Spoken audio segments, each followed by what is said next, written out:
Wake Forest University School of Medicine Infectious Diseases with our midsummer COVID update. So thank you for all of the people who wanted to make sure that I had a nice and restful vacation and time away, and I can assure you that I did, and everyone stayed healthy and back for more to let people know what's going on with COVID. So the word of the day is BA4 and BA5. These are subvariants of the Omicron variant. If you remember Omicron, that's the one that gave us the devil of a time back last January. So these are subvariants of that. So they have some changes and mutations in their spike protein, which is what our body recognizes in that virus and what we provide immunity against. So because of these changes in that protein, the BA4 and BA5 are more contagious than even Omicron was. So this is getting up there to be one of the most contagious viruses that we know as humans. Knocking on the door of being up there with chickenpox, which is still, I think, and measles, which I think are still number 2 and 1. Because it's more contagious, we're seeing more cases, but there's one other reason we're seeing more cases is because of these changes in the spike protein. This variant can evade previous immunity, and that would mean previous immunity either from having had COVID before, sometime in the last 2 years, or from being vaccinated. So we're seeing more, quote, vaccine breakthrough infections, which are infections that people get after being vaccinated, and we're seeing more people with recurrent infections or reinfections. In fact, I've gotten several emails this week from people asking about reinfections. So if you have had COVID sometime before April timeframe or May, you're probably going to get COVID again at some point. Fortunately, it won't be as severe, and it'll be more annoying, but it'll still be a bit disruptive because we still need to isolate when we get COVID. We isolate for 5 days and then wear a mask for 5 days. And if you've been exposed to somebody with COVID, then you're supposed to quarantine. And that means you can still go about your activities, but you wear a mask and then you test somewhere between day 3 to 5. And if that test is negative, then you're kind of off the hook for that.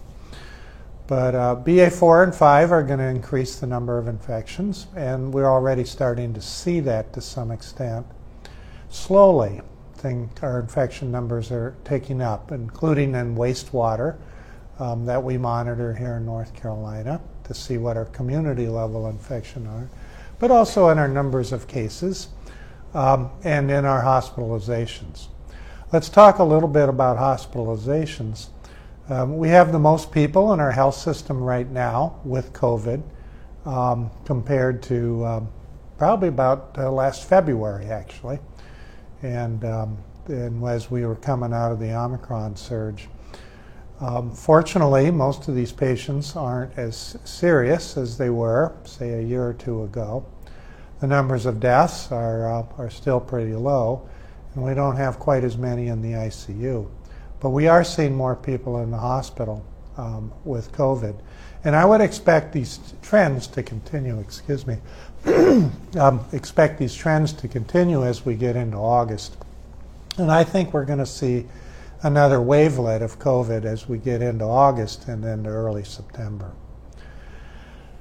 So what can we do with this wavelet coming on and with reinfections now in the picture? Well, one thing is you can get a booster shot. And I can tell you that if you're over 50 and or you have underlying health problems, then I think it's time to get boosted now. I know about a month or two ago I said, maybe if you're otherwise healthy you can wait until this fall. But I think if you're over 50, I would get boosted now. In fact, I'll tell you, I got boosted yesterday. I'm a little sore, but otherwise doing great. And why did I get my booster now? Well, maybe I'm a little bit over 50, and But also, if you remember, last year in the latter part of August, I got COVID, and I didn't want to have that happen again. And so I got my booster now. So who should get boosters now? I think people over the age of 50. I think people who have underlying health problems.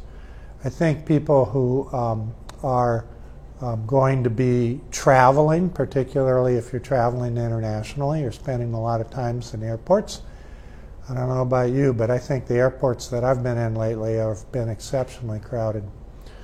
And then I think that people who have people at home with them who are susceptible to more higher risks, outcomes from COVID, should also get boosted. So one other group of people that need to get boosted, and we've talked about this before, are our kids over the age of 5. And the reason why is these kids got Pfizer vaccine last fall. And the Pfizer vaccine that we gave them last fall was a 2-dose series. This vaccine should actually be a 3-dose series. It works best as a 3-dose series, provides the best immunity, provides the best protection, either from just simple COVID colds or serious infection. So if your child's got 2 shots, they should go back and get their 3rd shot now. I would particularly advise having your over 5-year-old child get immunized before school starts. Because when school starts, the kids are going to start getting back together again. I think most of our school systems will not be masking, and there'll be a lot of COVID that'll circulate from our wavelet that we'll have in the end of August and into September. And because these kids will be bringing their COVID home to mom and dad, potentially to Mima and Papa, then we need to have them boosted, shore up their immunity for the start of the school year so that they can have a really good start to their school year rather than getting sick right away. No one likes their child to be sick. And fortunately, most kids with COVID don't get serious infections, but it can happen.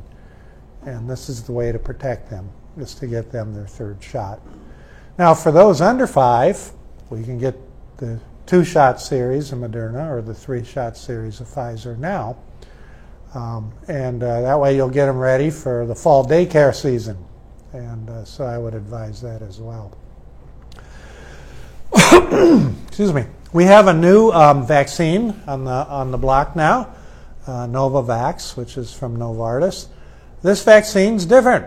Unlike Pfizer's and Moderna's vaccine, which are messenger RNA vaccines, where the messenger RNA makes the spike protein, these vaccines, the spike protein is made first, and then the protein is injected with the shot, with the vaccine, with a little bit of something called an adjuvant, which makes it more immune responsive.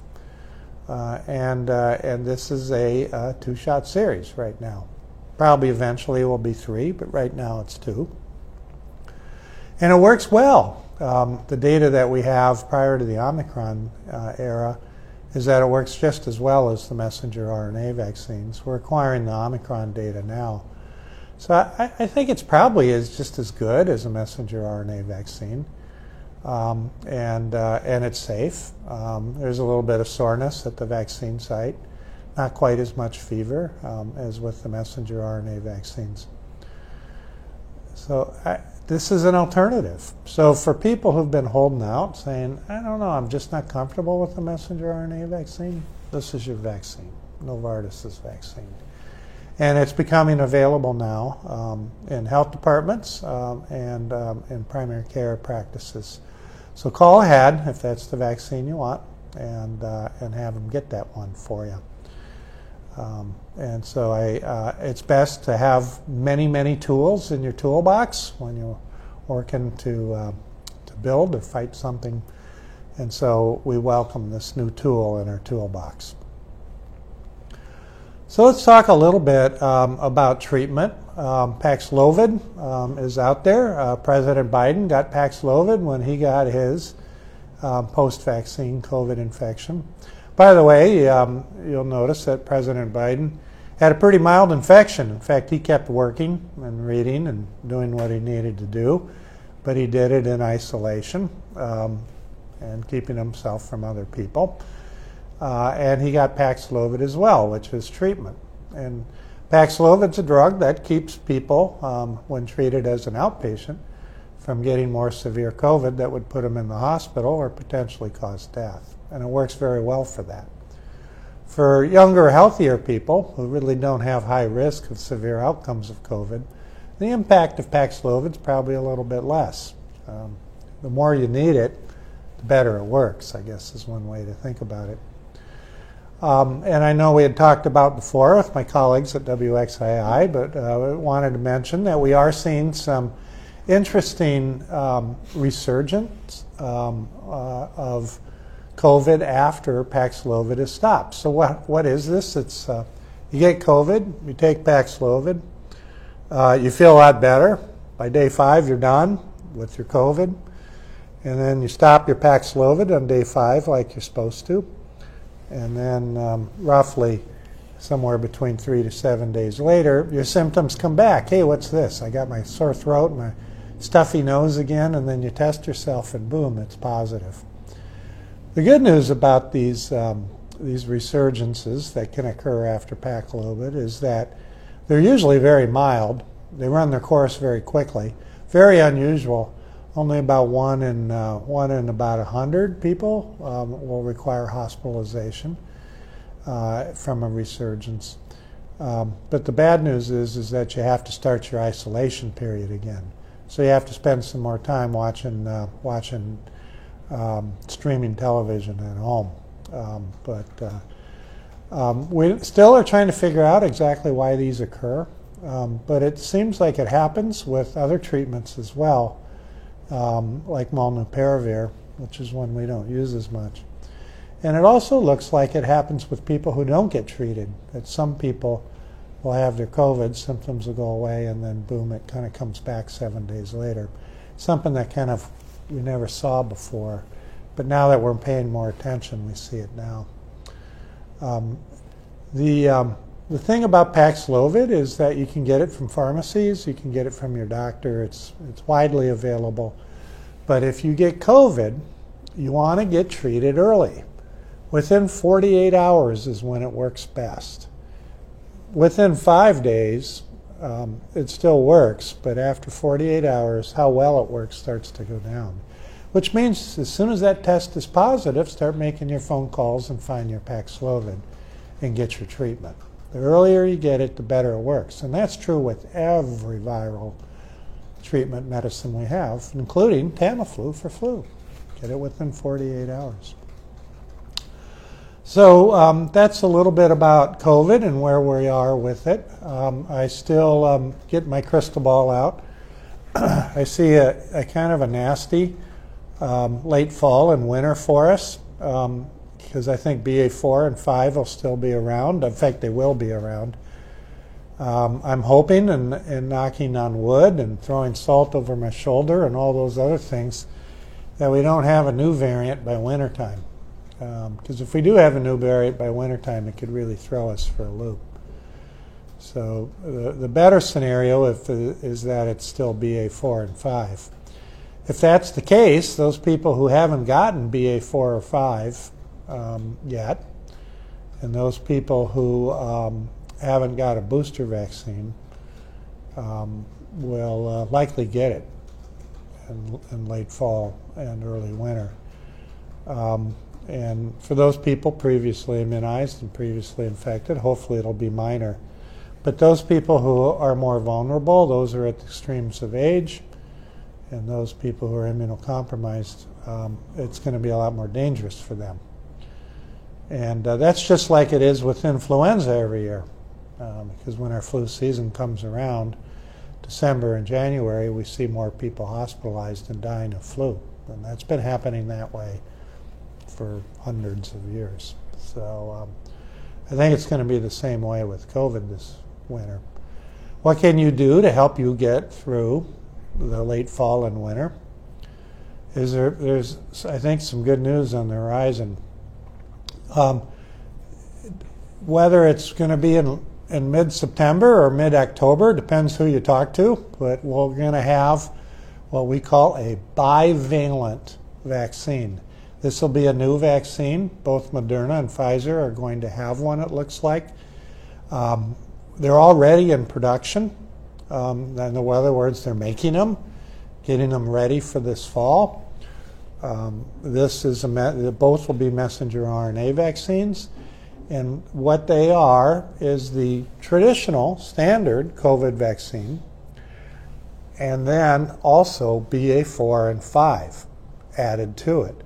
So it'll have, we say, 2 valences, one for Omicron and the other for the old wild type. This is kind of like how we make flu vaccines, right? Our flu vaccines right now are quadrivalent, four different strains of flu in one shot. So it's kind of interesting as time goes on with COVID, how this is becoming more and more like the strategy we use for preventing hospitalizations and deaths due to influenza, vaccinating in the fall with higher valence vaccines. So when October comes around, I'm pretty sure the CDC's recommendation is every adult get an Omicron wild type bivalent vaccine. And that is what is going to help us get through the wintertime. Already we have data from that vaccine that the neutralizing antibodies, our immune response, is 10 times that for Omicron as the other vaccine. So it's really looking promising. So I get a lot of questions. Should I get a booster now, or should I wait for that fall booster? You know, I think if you're over 50, or if you have other health problems, I go get one now, and then I think you're still going to be able to get one in the fall. If you're otherwise healthy and doing well, or if you've had COVID in the last 4 months, I would wait till this fall and get that one. All right, let's talk a little bit about monkeypox. Monkeypox is not going away, and the case numbers are going up. Earlier this week, when I checked the CDC's website, we were up to 3,500 cases here in the U.S., 38 cases in North Carolina. So we're not leading the monkeypox parade here. New York has the highest number. Washington, D.C., Texas, and New Jersey are kind of higher up on the list. Monkeypox, as you know, is a virus that's an orthopox virus. Orthopox viruses are like smallpox. So this is a kind of a second cousin of smallpox. Fortunately, it's not as nasty, it's not as severe. The variant of monkeypox that's going around now, less than 1% of people will die. Probably somewhere around 4 to 5% will get hospitalized with it. Right now, transmission is occurring in gay men who have sex with men. Bisexual and gay men. And we are working to try to immunize that population with an orthopox vaccine that is a little different from the smallpox vaccine that some of us got as kids. It's actually not a replication competent vaccine, which means it's not live. So you can give it to immunocompromised people, you can give it to pregnant people. And we're trying to get the highest risk people immunized. So that right now this is being transmitted mostly like a sexually transmitted disease. So it requires fairly close contact and close physical contact. And so is occurring and being transmitted between sexual contacts. And that is a group of people we would like to start to get immunized. The other thing we can do with the monkeypox vaccine is do what we call post-exposure prophylaxis. So what is post-exposure vaccination? This is like how we do rabies, right? Hey, I just got bit by a fox, and the fox was looking at me funny and was foaming at the mouth a little bit. I need to go get rabies shots. It's the same thing for this vaccine. You can do this. So if you know you've been exposed, so if you get a phone call saying, Tag, you're it, I think I exposed you to monkeypox, then you can get vaccinated within 4 days of that exposure to totally prevent it.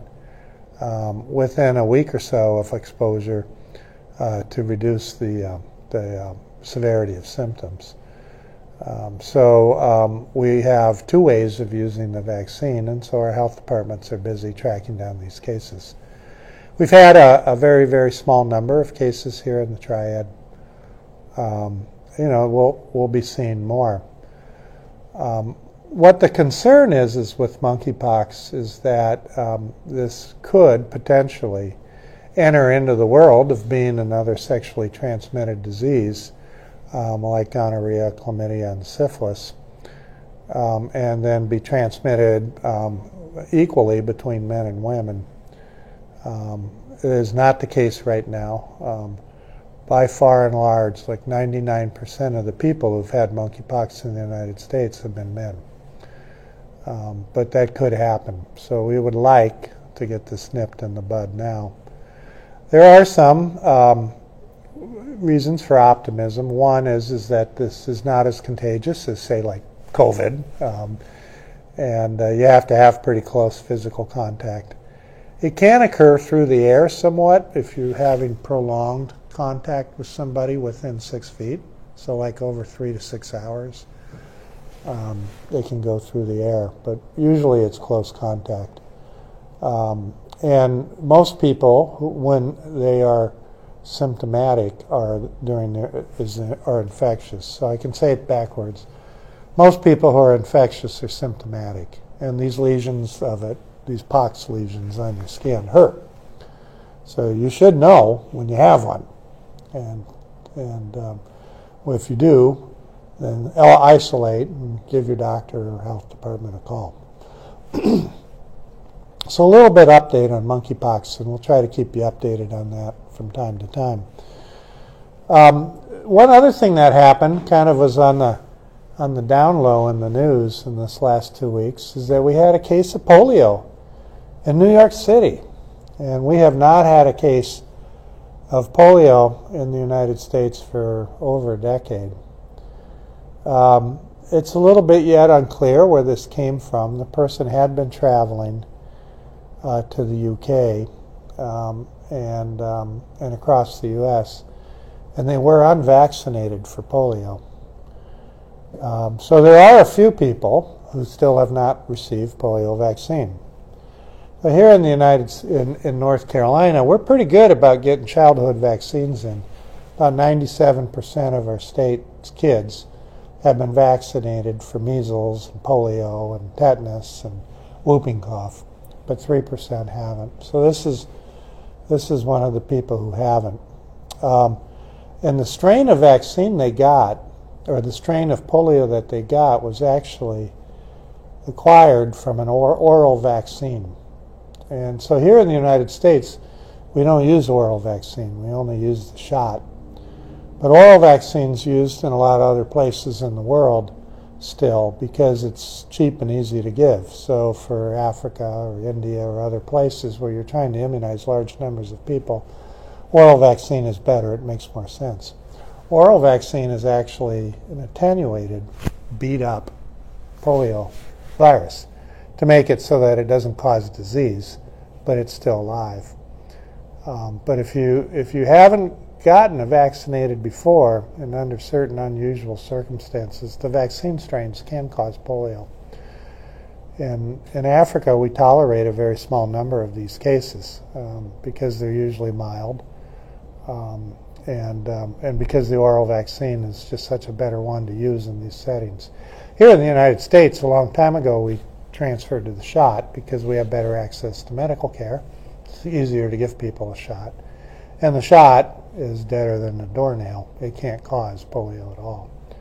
So if you're one of those people in that 3% who haven't gotten a polio vaccine, you might want to think about it. I would recommend it. So with that, we'll go ahead and wrap it up. And I think we'll come back in, let's see, what's the date in 2 weeks? Trying to remember. The 11th, yeah. So let's do 3 weeks. Dr. Ol's taking another week off, this time to visit some family and friends. And then so we'll come back on a Thursday in 3 weeks. And I think then our BA4 and 5 wavelet will be a lot better defined as to how high it's actually going to go. I have a question for you. Yeah. How should the public be concerned about monkeypox spreading? You know, no, I don't think the public at large needs to be concerned. If you're in one of the higher risk groups, I think as more and more vaccine gets available, it's going to be a lot easier to get a shot for this. So, you know, if you're a man who has sex with men or bisexual or, you know, very promiscuous, yeah, I'd get vaccinated. But the public at large, at this point, no, I don't think so. And I don't actually ever think it'll become a major problem, you know, for the public, like a pandemic, like polio or not polio, I mean like COVID or something. So no, I don't think the public at large needs to worry about it.